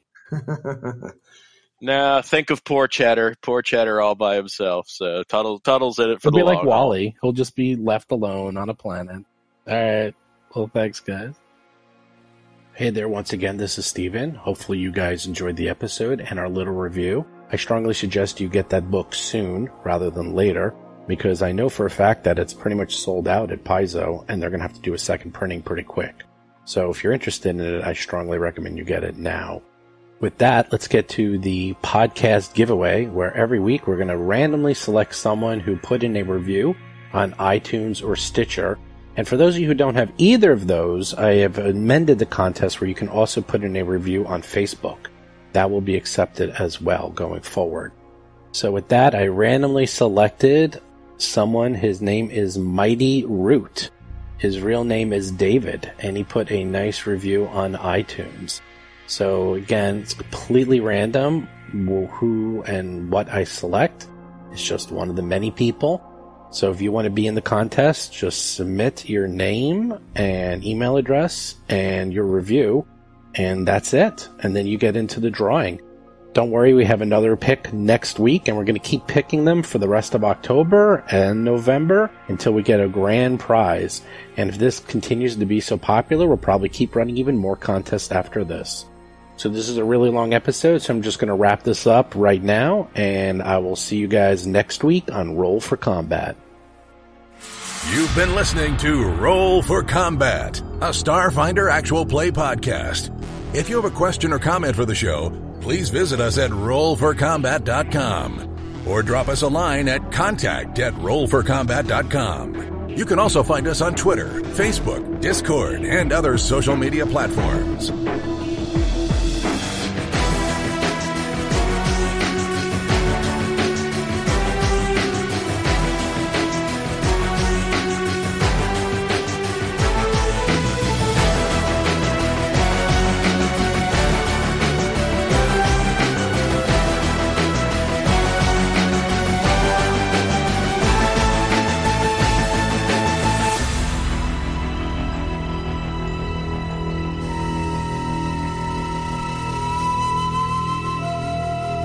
Been listening to Roll for Combat.